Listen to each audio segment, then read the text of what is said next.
Hi, this is Bob Sorrentino from Italian Roots and Genealogy, and I'm here today with Dorina Lantella from Dorina's Kitchen. So welcome, Dorina. Thanks for being here. Thank you. Thanks for having me. I'm excited. Yes, it's always a pleasure. I love doing these things, especially when we get to talk about cooking later. So that's one of my favorite things to talk about too, Absolutely. besides the ancestors. Um, so to start, where's your family from in Italy? So I'm kind of I like to joke around and say I'm an Italian mutt. So I'm predominantly my dad's from Puglia and my mother is Sicilian, but then again, mom's grandmother was from up north. We thought it was Genoa, but like recently I've been doing a little more um like research, and we're finding that that name is not from Genoa, but possibly from Sardinia. So I'm in the process now of digging a little deeper, which excites me very much because my son one of my sons is completely in love with Sardinia. So I'm like, okay, well, if we're from there, it's a good place to buy a house. Yeah, I haven't been there, but I have Sardinian roots going back to like, I don't know, 1100 or some crazy thing Oh like that. wow. Uh, and I'd love to go there. Well, I mean, so many places that I want to visit, but haven't been there. But you go to Italy all the time, yeah? Yeah, I do. I go well now a couple times a year, but for extended periods of time. So I'm there like right now this year. I was there for a month now in April, and then I'm going back in a couple of weeks for the summer, and I'm going to come home for a month and then go back again for the fall. So I'll be there like mid-September till mid-November. So it's That's uh it's kind of my that's dream. great. Yeah, that's great. So when did your grandparents come and where did they settle? Well, so my dad actually, I'm first generation on my Oh, dad's. okay. Dad came over in 1957 from Roseto Valfortore, which is in northern Puglia, it's a little mountain village, and that's actually where I take people. So we'll come back to that. And he came here when he was 16, finished high school here, and lived here the rest of his life. I mean, he's 82. He still goes back and forth also with me, so it's always fun. I bet so. So now was it, I have a friend that I just connected with after not talking to my neighbor from around the corner and his wife, she was born in Italy. And she said it was a real culture shock for her coming from a small town in Italy. And I guess she came probably uh, maybe around the same time. I mean, we're in our 70s. So, Wow. what did your dad say about that? I mean, what was his experience coming? Well, when he told me that when he came here, he first of all he came over on the Christopher Columbus ship. Ah, Uh, so I've got a cool picture of him with his friend who was had the same name as me. His name was Dorino, and he always used to tell me as a kid, "Oh, you have a beautiful name." Always thought that was cool. But anyway, the two of them came over on the same ship, and he was high school age kid, but he said he truly thought that he was going to see streets paved in gold. So he was disappointed.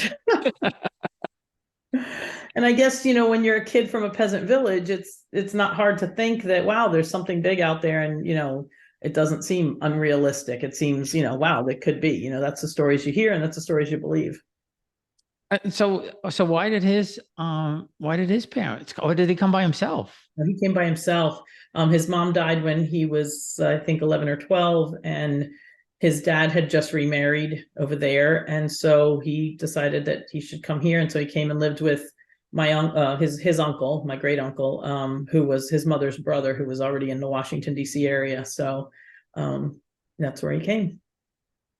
Wow, that's something. That takes a lot of guts to come over at 16 years old. Yeah, and my dad had an interesting story because he was born in 1941, and during the war, and he was actually born in Ethiopia. So even though, and technically it was Italy because it was a colony of Italy at the time, but it was but it was Addis Ababa, Ethiopia, and he was there until he was, I think he said, almost two, and then but then the British came in and kicked the Italians out, and so to speak. This is the story I got from my uncle who had gone to Venezuela, and I saw him in Italy one last time before before he died, but my dad's older brother, he was about 9 or 10. So he's telling me this story of their life and exodus from Ethiopia from his 10 year old perspective, So he said, so the British came in, they all got put in camps.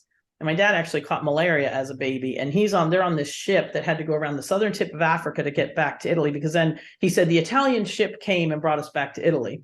And so anyway, and my dad tells the story that, even in our little peasant village, the Germans had come through and the Americans had come through, but he claims that it was an American, there was somebody visiting from the States who spoke some English, and my dad, as a baby, had gotten back to Italy and has malaria. And he said that this American Rosetan went down to the encampment of the American soldiers at the bottom of town, and he got the quinine from them, which is what saved my dad. So he says the Americans saved his life. So it was kind of one of those stories, but it was a rough time, and my grandfather was a prisoner of war in India then for, I think, 4+ years. So I've never gotten the Wow. exact story, Yeah, but that's so interesting. yeah. Yeah, my my mother's oldest brother, they didn't come until like 1950, and they came in through Canada. And I asked my cousin about the war and everything like that. And she said they came from they lived in Torito in Bari. And she said she remembers, my not my grandma, my aunt taking the kids when the planes came over, they would run into the fields and hide out. And she was probably, I think she said, I guess towards the end of the war, she was probably about 12 or 13 or something like that. And she remembers, trading on the black market, going into Yeah. Bari proper and trading on the black market. And I said, "What did you eat?" And she said, "Beans." Mhm. That's pretty much what they ate, beans. Um, but it was certainly an interesting time. But they, over there, they didn't have too much bombed out because the port got bombed, but where they were relatively safe. Right. Um, so that's really some story. And so now, what did your dad? Once he grew up and started working, what did he do? Well, he came here, finished high school, went to barber school, and Ah, so he's been cutting hair. He's the master of hair. He's the best. He claims he cuts every single one hair at a time, But he was actually noted back in the early 70s as opening the first men's hair salon as opposed to barbershop in the DC area. It was in Bethesda, Maryland. And he had, this great salon. It was very 70s, I think it was 1972. It was, white brick stations and marble floors and everything, very Italian looking. But it was a men's hair salon where, they got treated, they were getting manicures while they're getting their hair cut and all that, very 70s. But he was I think he was in the paper or in the news or something back then for being the first men's hairstylist. So that was kind oh, of, well, I used to get my hair styled when I had hair. I don't have that yeah. much anymore. But my aunt, she owned a beauty parlor in Corona, Queens. And my mom worked there doing nails and washing hair. My cousins worked there. So I was getting my hair styled by the girls, I guess in the mid 60s. So we're kind of Mhm. ahead of the times. Absolutely. And I used to sit there under the dryer. Uh, Yep, that's what they did. but being 12 or 13 years old and having the pretty young girls cut my hair, that wasn't a problem for me back then. So I didn't mind it at all. And Absolutely. and so now, where's your mom's family from? So mom's family is from Sicily. So my grandfather's side is from near Termini Imerese, which is a province of Palermo, and my grandmother's side is from a small town called Naso, that is a provincia di Messina. So sorry, I go back and forth. I fall into Italian province of Messina. I just got Um, back about a week and a half ago, so sometimes I'm flip you're going flop. back and forth, Yeah. yeah. Yeah, when we went last year. We went into Messina. We took the ferry to Messina, and I didn't know at the time. I found out later that one of the I don't know if it was I think it was my third great grandfather's son, the one who inherited the title, but they had a place in Messina right by the port, and I found out later, so we didn't get to go there. And my wife's mother's family is from Shaka, so we enjoyed Palermo a lot, and then took a ride over to Yeah. Shaka. And Palermo was it's an interesting place, because they we went to dinner one night in the street. I don't know if you've ever been there in that street that just has all the restaurants, and they put all the tables and everything right in the Okay. middle of the street. And it certainly was a lot of fun to be there. So now, so they stayed in DC the whole time, or did Yeah, they? so everybody, it just so happened that they all immigrated to Washington, and so that's where, they met and everything. So that was that. But I've been going back. And so, everybody always asks me, because I'm so American born Italian, as my dad told me I am. I was made in Italy. That's my claim to fame. I was made in Italy, but I was born in Washington. So I was like, man, for just a few more months, I could have been born there, but save all the hassle of trying to get dual citizenship stuff, But anyway, but my dad sent my mom and me and my sister back when I was about 4, because he wanted us kids to learn Italian in the Italian way. So I went back just long enough. I mean, I think we went back for like half a year, but I went to preschool there. So I went to preschool in the village. And I guess, I learned how to speak Italian. My mom said I didn't speak English when I came home for a while. And then all of a sudden she said I only spoke English and wouldn't go back to the Italian, but we kept going back. And so I always spoke it. And I've always luckily held on to it. I studied it some in college. In high school, I studied Spanish. So I'm fluent in both, just because they're so similar. And of course, growing up, my dad had an Italian restaurant after the dream of the barbershop. He wanted to have a restaurant named Roseto after our town in Italy, down in Bethesda, Maryland, in the 80s and 90s. So at work, I got to practice my Spanish and my Italian, because half the employees were Italian, half were Hispanic. So I got to practice both. And I came out of high school speaking, a couple languages. So it worked out pretty good for me. So anyway, and I do speak the dialect as well, which, speaking a dialect, I just have to touch on this for a second, but speaking a dialect is like putting your pajamas on. It's comfortable, it's cozy, it's just it's very personal. So like when I'm in the village, I don't speak Italian. When I'm in the village, I speak dialect, because you don't want to sound, like somebody else told me that they had moved away and they speak, they have to work in business and they speak pure Italian. And he said, but there's no way I can speak Italian in the village, because then I'm above everybody. You gotta be part of the gang. You just got to get back into the local. And it's very, and there's certain words and certain things that they say that just have so much more meaning when you say them in dialect. It's so much more feel. It's like you're really getting into everything. So it's kind of cool. I love it. So it's kind of like I speak 3 languages, not 2, or 3, 4, not 3, something like that. That is so cool that he sent you back there. What year was that when you That was first? 1969. That's so cool that he did Now, that. now you know how old I am, because I was born in 62. I was 4 years old. So, but That's yeah, right. You have to catch up to me, so don't worry yeah, about okay. Yeah. that. So I keep going back. I've been going back my whole childhood. In fact, I have something that if you're fine with, I'd love to share with you. Sure. Just this last year, I was going through some old papers that my mom had given me from childhood, a stack of things I was keeping and thrown away.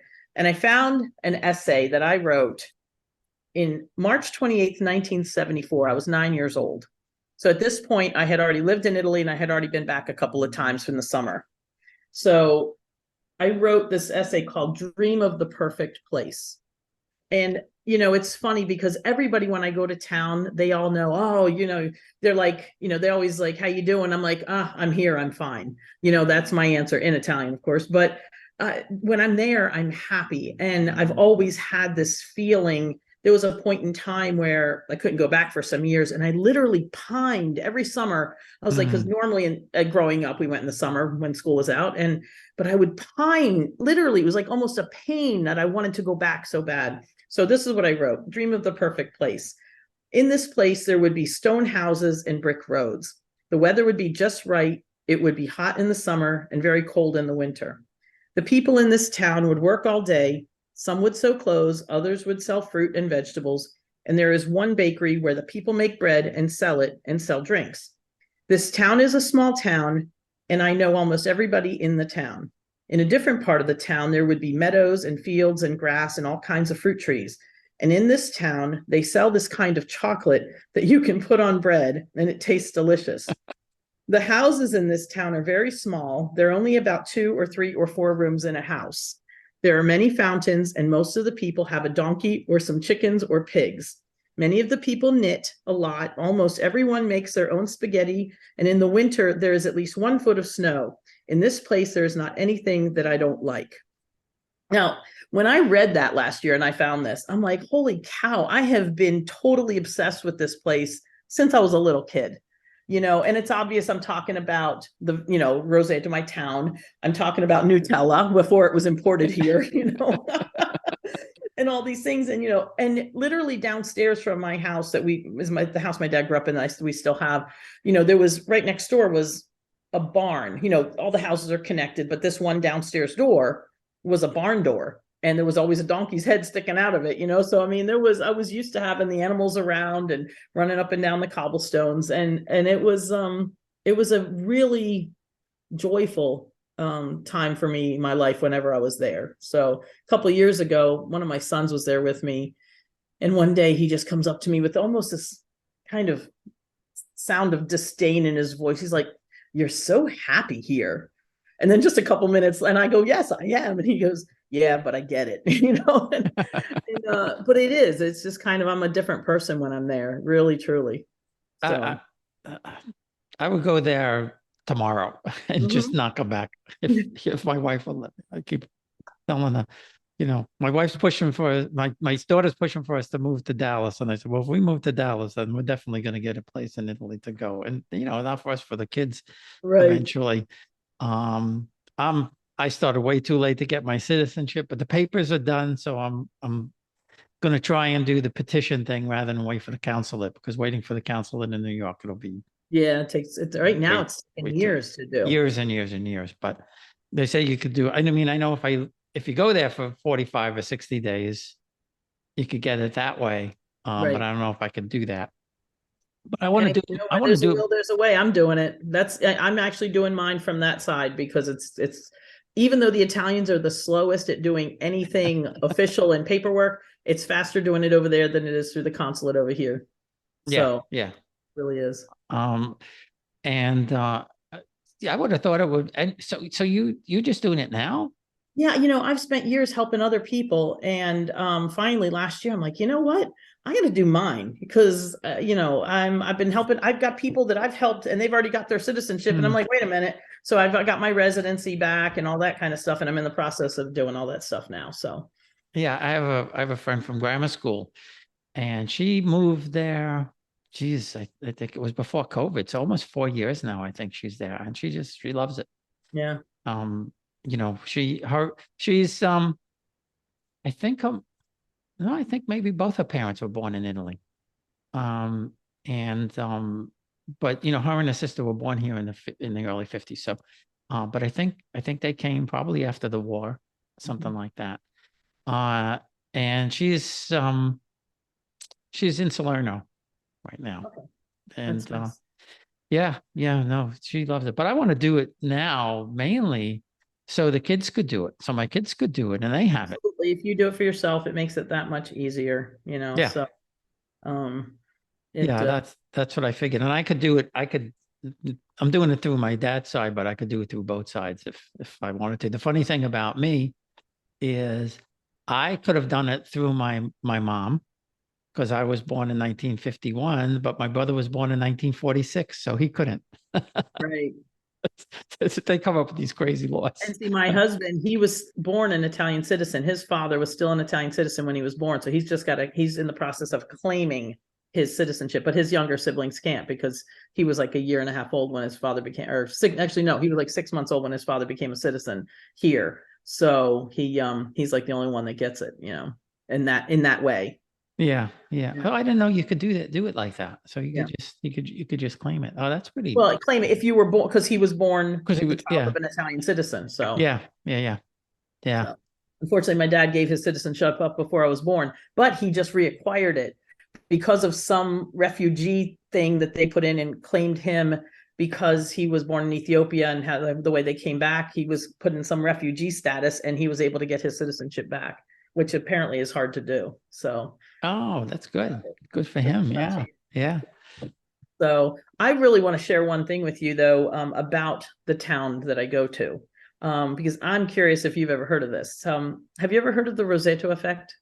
Yes. Yeah. I was going to ask you about that. Sure. Okay, But I so never met anybody who actually came from there. So, here I am. Okay, so the Roseto effect is something that was given to this story. So in the 1880s, the first wave of immigrants from Roseto, Italy, came to the United States and ended up working in the slate mines in eastern Pennsylvania. So they're near Easton, Bangor. They were actually in Bangor, which is right next to Easton. Anyway, you know, as it was back in those days, the town of Bangor was all Welsh and German. They kind of, you know, I'll say shunned a little bit and pushed aside. So they started their own town right next to Bangor and they named it Roseto after the town in Italy.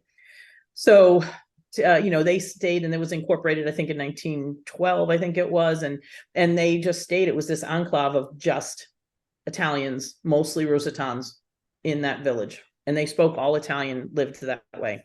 So fast forward to the 1960s, the doctor serving the town told a colleague that basically another doctor that lived nearby that nobody in this town had any heart disease.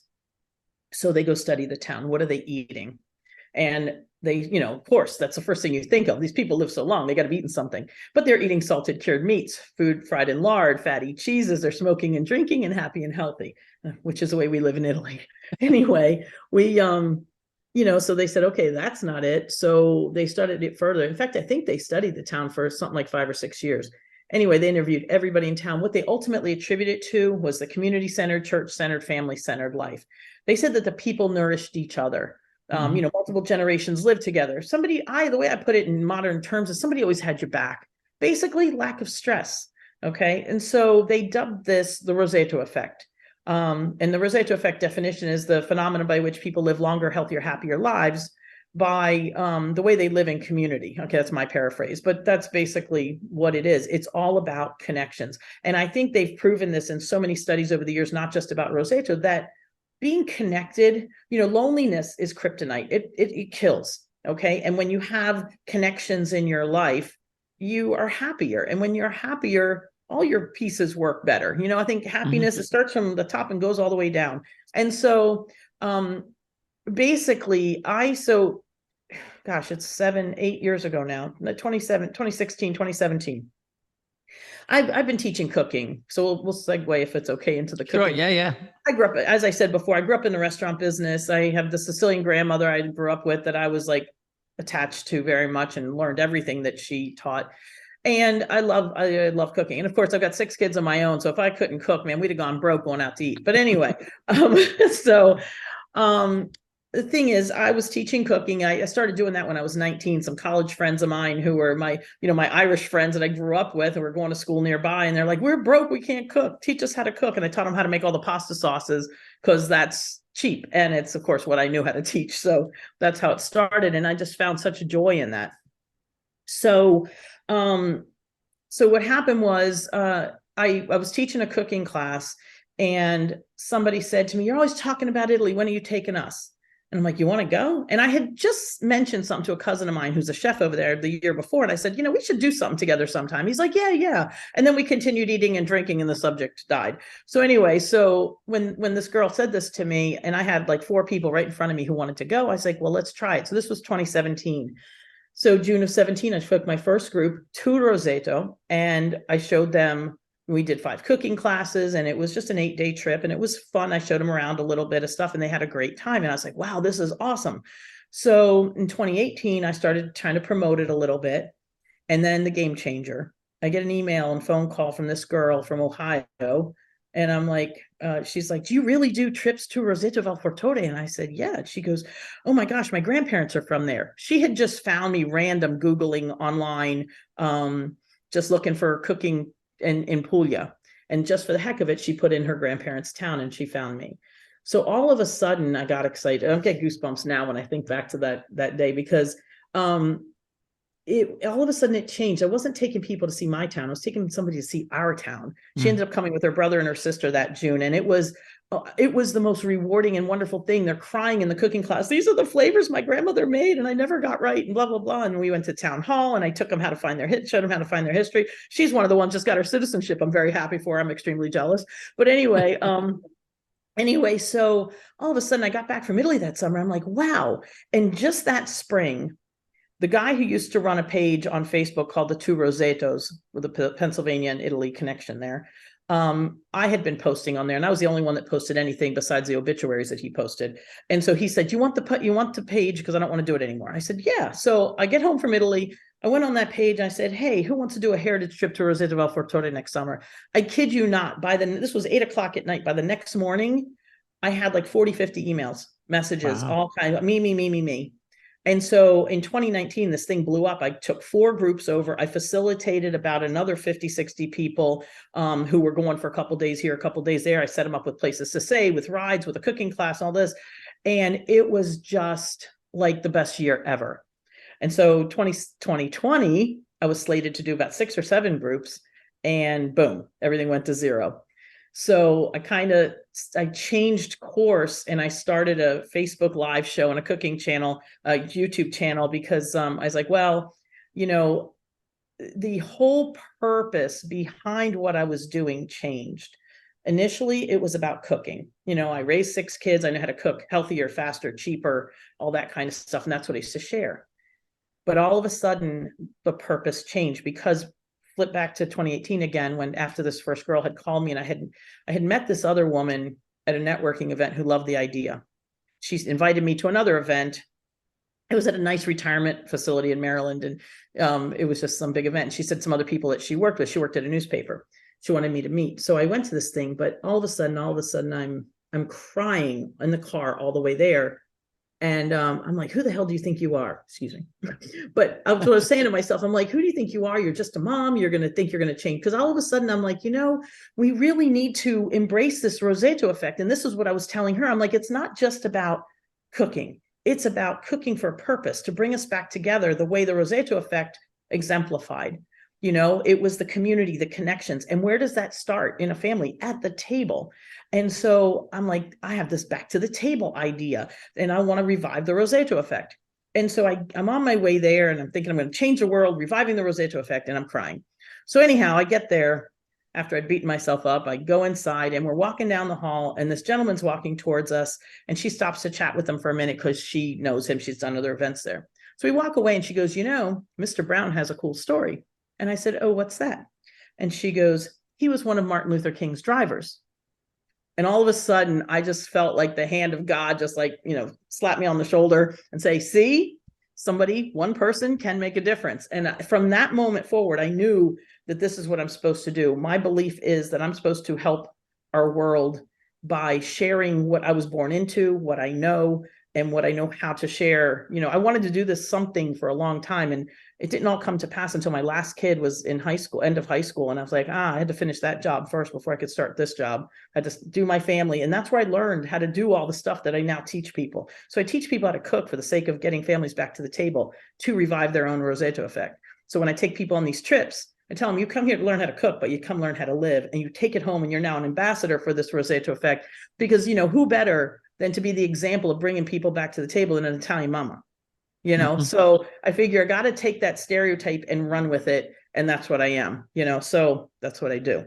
So anyway, we've lived there. We've spent so much time there. I actually took my kids to live there for a year back in 05, 06, all 6 of them. They all went to school. It was like a population explosion at the school, because when you have when you have a town school that only has like 60 some kids in it, you put 6 in at once. They were like, wow.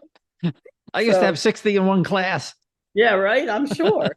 So, this is my mission. And when I do still predominantly, I'd say about half the people I take now, like that year in 2019, I would say 9 out of 10 people were either Rosetan or married or the spouse of a Rosetan, but it was almost all Rosetans that I took that year.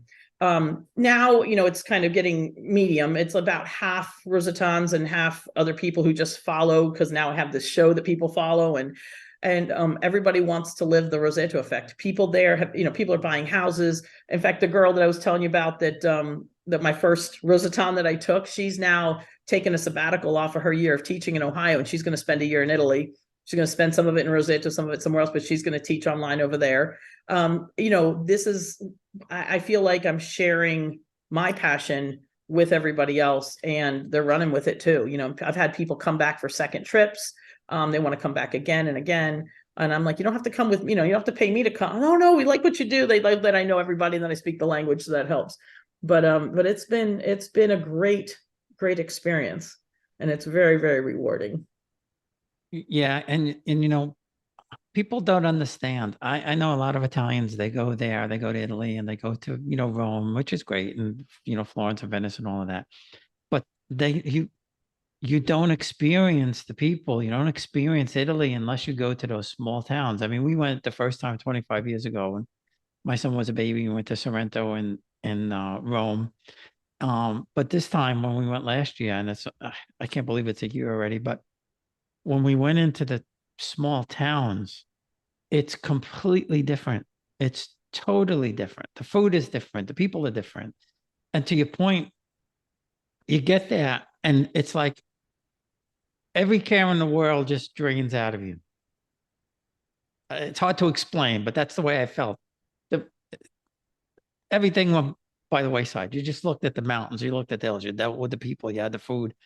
And I came away from the one small town in Calabria, thinking the same thing that you did, because there are so many places in this little town that have been abandoned. Either the families moved out. They told me that somebody in the family still owns these places, but they're totally abandoned. There's nothing going on there.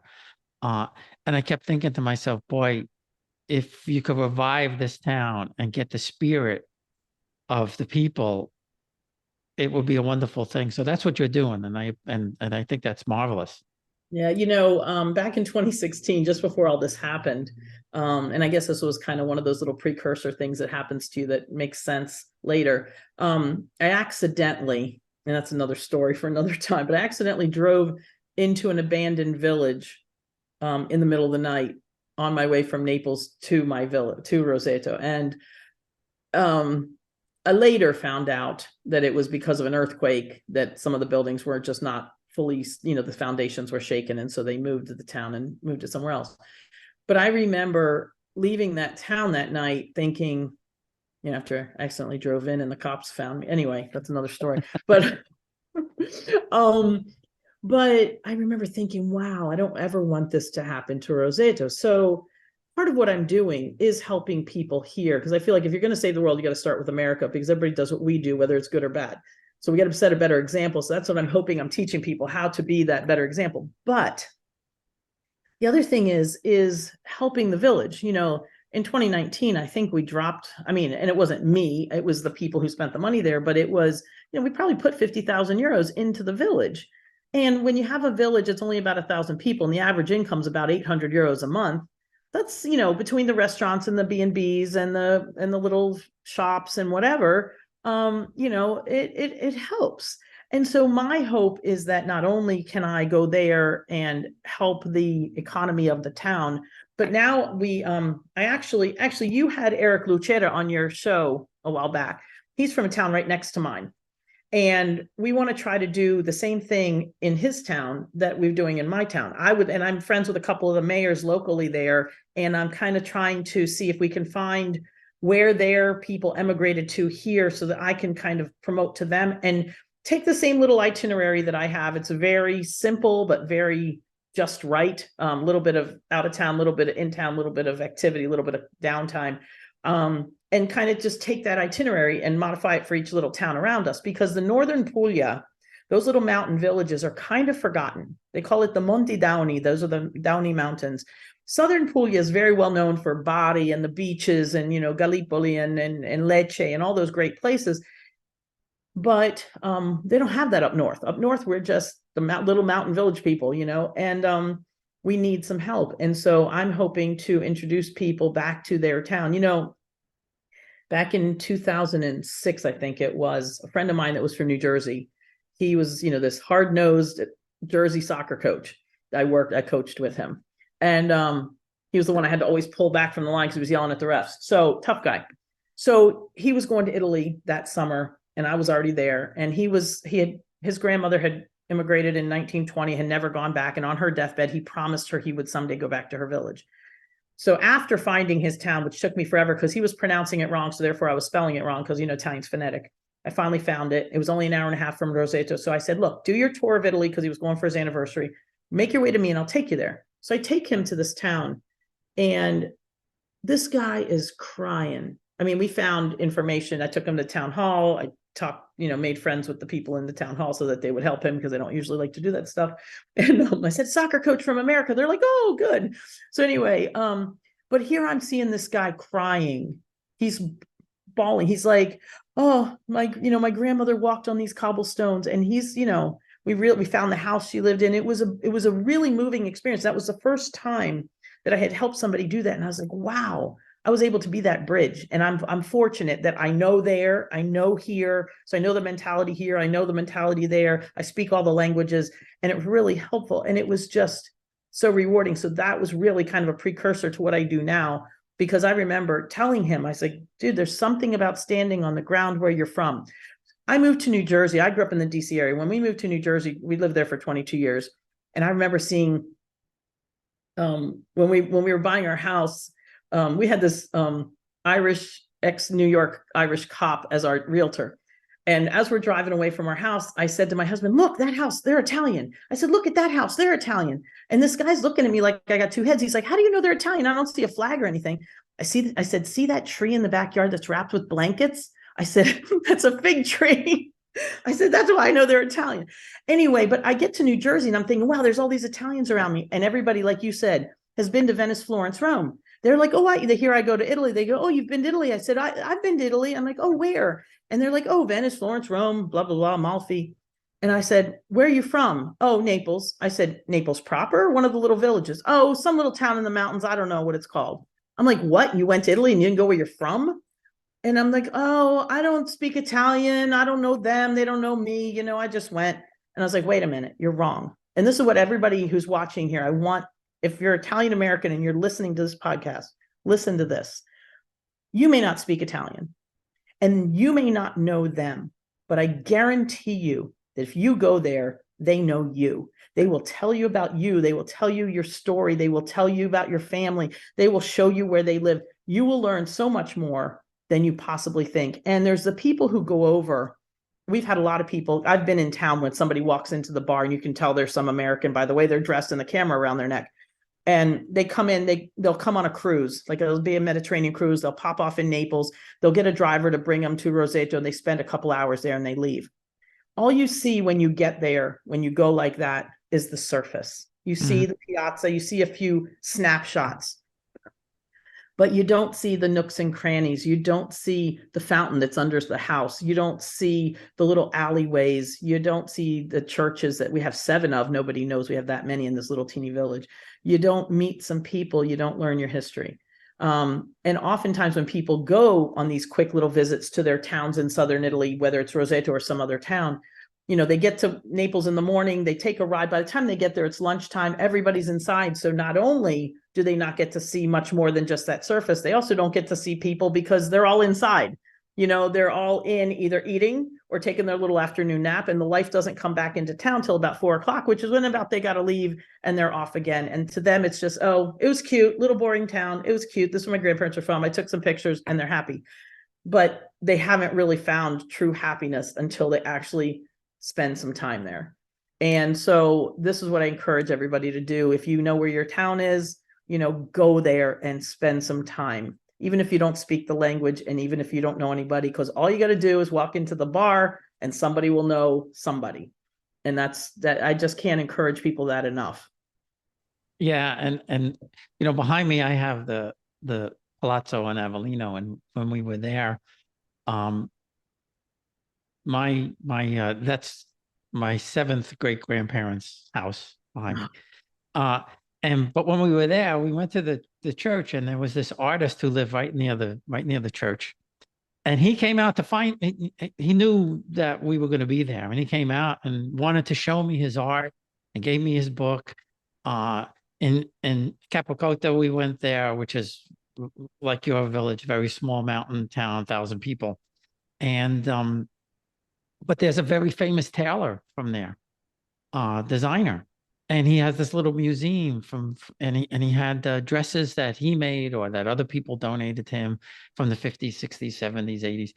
Uh, and he, I want to show you this. And he put, clothes on us and all this kind of stuff. So yeah, they're thrilled to see you when when you get to spend a whole day there. And in Fasado, they had this big picnic for us and everything. So that's, again, that's the real Italy. And I even said to the person who put it together for me, I said, now I feel Italian. You don't feel Italian in Rome. Yeah, you feel like a tourist. You feel like a tourist, right? Exactly, exactly. And you're not, you're going in there and eating. And I had a funny discussion with guy who gives tours in Naples. Just my last interview, about the food. My daughter thought she was going to get the best fettuccine Alfredo that she ever ate, and found out that it doesn't exist in Italy. No, not really. So Now, I if you told him, ask for, and some of it is also verbiage, if you ask for something alla panna with cream, a cream sauce, you'll get something that is similar to what you're saying, they'll have that, but more up north. People ask for marinara sauce. That doesn't exist in Italy. Marinara actually means of the sea, which is basically not a meat sauce, but it is a sauce, but they don't even call it that, it's al pomodoro. It's seafood with tomato sauce, or pasta al pomodoro. It's with tomato. It's very simple, and we I don't know how we complicated stuff over here, but we do. Well, we complicate everything over here. So while we're talking about tomato sauce, you sent me a picture of a woman with this huge kettle of tomato sauce. So what's that? Who is that? That's my friend. That's my friend Pina, who does a lot. She'll do. So I teach people how to cook, and I do it over here. And I can teach everything that we learn in Italy. But I figure if you're coming to Italy, you want the cute Italian chef or the mama from the village. So I share the teaching with my cousin, who is actually a chef who teaches chefs, and with my friend Pina and some of the other mamas from town who will teach a class teaching something really traditional of the village. That's a picture of her, because I sent that to you because it just exemplifies how people in the villages still live, a lot of them, the old way. Yeah. They make that big giant pot of sauce, they jar it, and they have it all year, so. And when she does classes for us, she makes a meal for the group, but everything that she puts on the table, she put together, she created. It's a sausage they made from their animals. It's cheese they made from the animal's milk that they have. It's pasta. Well, pasta is usually a class that we make the homemade cavatelli and other traditional dishes, but she shows how to make the shapes and everything. So everything, the liquor we have, it's liqueur that they've made, it's wine that they've made, everything. And people are just fascinated by the fact that everything on the table was sourced from their own farm. And how far is Rosetto from Bari? It's about 2 hours, and it's also, so it's kind of like, okay, you know where the Gargano is, which is the spur of the boot? Yeah.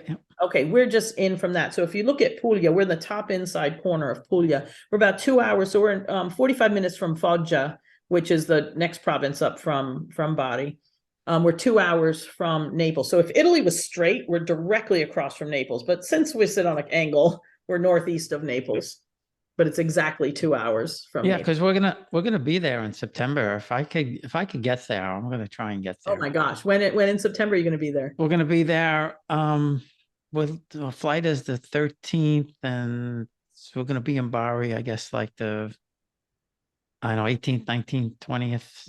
Okay, so I will be there by then, because I have a group that's come at the end of I think on the 29th, but I'll be there that week or so, week and a half before. So I'll be there. That would be cool to have you there. I'd love to show you. Yeah. Well, because when I was planning the trip, I have a friend that's got a place in B&B in Calabria, and I was going to spend 3 nights there, but I think I'm going to do 2. And then I have cousins in Toronto. So we're going to spend a few nights there. And then I wasn't even going to stay in Bari, and then I was going to spend a couple of nights in Matera, but then I thought, well, maybe I spend a couple of less days in Toronto and maybe 4 or 5 days in Bari because it's easy to get around, and we can make a day Yeah. trip to Matera or something like that. Exactly. My Matera is really cool, but a good Yeah, day there, or even if you stayed one night, if you did. But I went down there as a day trip from Roseto. It was I think almost 3 hours, but we did it. My daughter and I, we did a day trip down there. We had a blast, you know. And we've yeah, been to Alberto Bello is nice. It's a shame that some of these places they are beautiful, they are historic, and but they have become touristy. You know, like Alberto Bello, I love. I always wanted to go there and see the little round house. The Trulli, we stayed a night. We stayed, you know, there in one of the little round houses, and you feel like a kid in a clubhouse. You know, it's like it's so cute. But it is a shame that it's all very, very touristy, and it kind of ruins it. It is neat. It is cool that people come to see it, and I'm glad it helps the town thrive. But like I'm trying to help my town by hopefully not making it touristy, but bringing their own people back with a few tourists in the middle of it, you know, because tourism, you know, it's a shame. I took a lady to Capri, or Capri as we call it over here, one time, and you know, we went up to the top. She had to see all these beautiful things, and it was an arm and a leg for lunch, and we could have had the same meal in Roseto for like, you know, a tenth of the price, yeah, and it right. was beautiful. So the view itself, was it worth that much? I'm not going to tell you how much it was, but you know, was it worth it? I mean, it was worth going there, but I didn't have to, like, I would have been fine having you know, a quick panino and going to see all the sites, you know. And the people are just there waiting for the tourists. You know, I had fun talking to people because I speak the language and I kind of like to get to know people and dig in a little deeper. But I'd rather show people, you know, people are like, oh, somebody said to me recently, she goes, well, I think I'm going to tack on some days to your trip and I want to go to Amalfi and, you know, Capri and blah, blah, blah. And I said, and she goes, all my friends have been there and they've shown me pictures. I said, you want to go back with the same pictures? I said, come to the East Coast. Yeah, right. On the entire coast of Italy is gorgeous. Yeah, It's just that, you know, Cinque Terre in Tuscany, and, you know, because under the Tuscan sun, you know, made it so even more famous. You know what I tell people? I said, not all the sun's in Tuscany. Come down to Puglia. But, you know, Venice, Florence, Rome, Tuscany, and Amalfi have the name, but all of Italy is beautiful. Everywhere you go, there's ruins. When I take people to my town, we leave town and there's a city a half an hour away named Lucera, just like Eric. yep. And Lucera is a medieval city. I mean, it's like over 1,000 years old.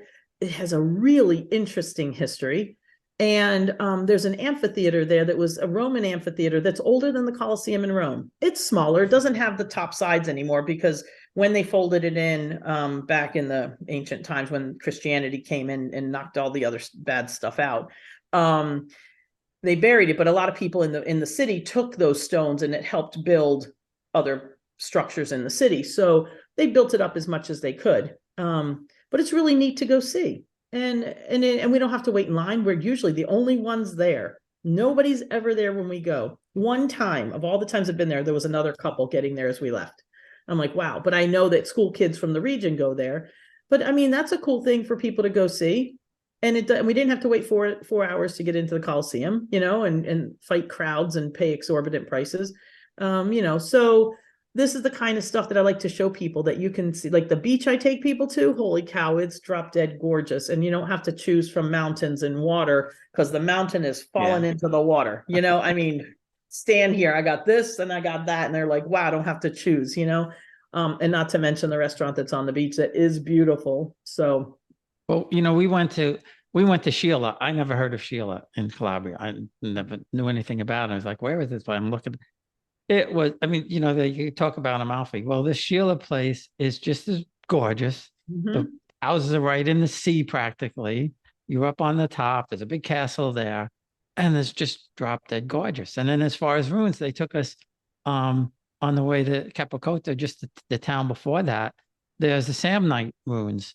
Now, I never heard of Samnites, right? I had no clue who they were, but we went there with he's now a good friend, Nicola, and he's an expert. He's written 2 books about the Samnites, and he gave us this personal guided tour of the ruins. And like you said, nobody was there, you Yeah. know, nobody was there. And he does these tours all the time.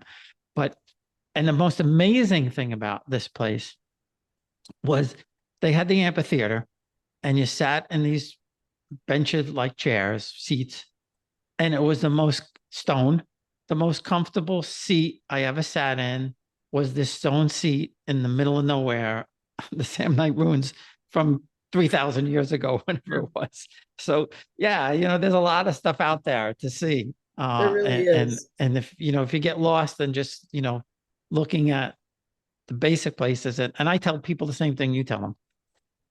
If you don't go to your hometown, you've missed the whole point. Absolutely. That's the whole reason for going, as far as I'm concerned. And I know so many people who go to northern Italy or go up to, say, Tuscany. We stayed for a week in a villa. I'm like, you're going to stay in a villa to sleep in. Like, how much of your time are you really spending there? It's really cool. Maybe it'd be nice to go spend a weekend in a villa, but to spend a week to 10 days in a villa where you're not in the middle of a village, you're out in the countryside, and it is gorgeous, but you take your pictures and you're kind of done. Then you go do, you want to go to the places. And when we stay in the actual village, we're people, and they come with me, we stay in little B&Bs in the village, and they're a part of the town. They become part of the fabric of the town, whether they're from history of there or they're of the history of that town or not. Even the Americans that I've taken fall in love with it and feel part of the town. It's like this real true connection, which is what I tell people, that the Roseto effect, what life is supposed to be all about, is connections, So it's like here in America, we have evolved into this society where we live in the 4 square walls of our houses, and maybe your next door neighbor and maybe you don't. And it's not like they're all in your, we have these great big yards. So we have these yards that separate us from the neighbor that we don't know. Over there, the houses are all attached. You can't help but, you're walking out and they're walking out. You got to say hello. But it's a beauty in, like, when I wake up over there, the first thing I always do is I open my balcony, if it's not already open, and it looks out onto the street in front of the house. And I walk out on the balcony, kind of see what the weather is. And inevitably there's somebody walking down the street and you get a buongiorno. And there's something beautiful about the way they greet people. They wish you good day, buongiorno. Here we're always like, hey, how are you?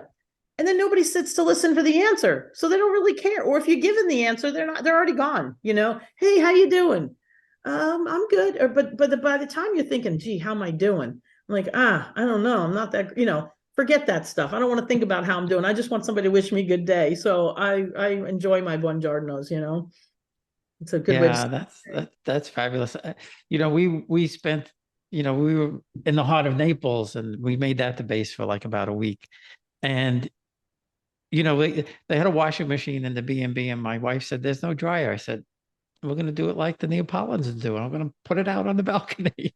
She said, but we're in the middle of it. I said, they don't care. They're not going to care. There was a fold of drying thing. I put it out on the balcony. I put the underwear and everything, socks and everything out there. I used to think, okay, put the underwear on the inside and put the jeans and the t-shirts on the outside. So people don't care. They put everything out there. No qualms about it. What I love doing when I'm over there is I love like washing all my clothes kind of just before I leave and drying them outside. Because when I come home back to the States and I open my suitcase, it smells like Italy. And I'm just like, oh, that fresh air smell. It's better than any air, dry air freshener you can get. It's so nice. And you wouldn't think it in the heart of Naples, but it did smell fresh. Yeah, no, even in Naples. I have to put a 2-second plug in for Naples. First of all, good for them. They just won the Italian, Italian soccer there. We were in Naples. We left about 2 days before the team was coming back. The entire city was streamers, and it was beautiful. The entire city was just decked out in the Napoli blue and white. It was really cool. Very beautiful. I loved it there. I really loved it there. So yeah, so we're going. Well, when I know my itinerary exactly, I'll let you know. Absolutely. And because my cousin's cousin, he's I don't think he's into retail, but he's close, and he's going to take us around at least one day. So if I could get him to take us up there, we'll make that trip, or we'll meet someplace. We'll figure something out. I'd love to show you Roseto. That would be really cool. Yeah, no, I'd love to see it. You can tie up the American Roseto with the Italian Roseto, We could Well, do and a I was trying to figure out, if I spend the 5 nights in Bari, what, definitely Matera one day to go to Torito. And then I was thinking, well, what else? And to your point, I was thinking about going to see the Truly and stuff like that. But then if, I'd rather go there. I'd rather go to Rosetto and see the real town. So there you go. we'll have to try and work that out. That would So be anybody who wants to get a cooking lesson or make the trip to Italy with you, how do they do that? so now I do cooking classes occasionally here from my house, but mostly now I do the online. So if anybody would love to check out my Dorina's Kitchen, you can see the logo there behind me. Yep. Dorina's Kitchen Facebook page, my Dorina's Kitchen YouTube channel, and subscribe to those, I would be thrilled. I'm also on Instagram, so you can follow me there too. And then on from my website, dorinaskitchen.com, you can contact me about the trips to Italy or any questions you have about food. I also have a little blog on there where I post some of the recipes and a few random stories here and there, which I'm hoping to amp up a little bit this year. Yeah, no, and I went through the blog and I went through some of the recipes. I'm the cook at home. I went to New York restaurant school back in 1989. So now that I'm retired and everything, my wife has turned over the cooking duties back to me. So I'm a real foodie when it comes to that. So, well, this has been a lot of fun. Absolutely fabulous. And I Thank you. appreciate you taking the time, and we'll get this out there to everybody as soon as we can. Well, I really appreciate it. And I do hope that people take our advice and go to where they're from, because, you can have genealogy and you can look stuff up on paper, which is fascinating. But when you go and you meet some of the people whose names are surrounding your life, that you find on that paper, when I go to the town cemetery and I see all the names surrounding me that are all names that I've grown up with, whether it was in DC, in Toronto, where there's a lot of other paisans of ours, and in the village, it just makes it all have so much more meaning, and you really feel so much more connected. And then you realize who you are. I think that's a big problem in our country, is that we don't know who we are. So I encourage people to seek out their heritage, which inevitably bonds you with your faith because it's always intertwined. And then, bring it to your family by way of the table, because when you bring your recipes to the table, there's a greater chance if you bring food to the table that, you're going to have the family at the table. If you order pizza, it's going to end up on the coffee table in front of the TV. Yeah. So I believe that we need to get our families back to the table, revive the Roseto effect. And I think we'll better the world if we can just start from the bottom foundation, because when the foundation is strong, the building is strong. Absolutely. I couldn't agree with you more. Well, thank you. Hi, everyone. This is Bob Sorrentino, just letting you know that my new book, Farmers and Nobles, is now available for sale on www.italiangenealogy.blog/Farmers and Nobles, or you can find the link in the podcast notes. Thanks for listening.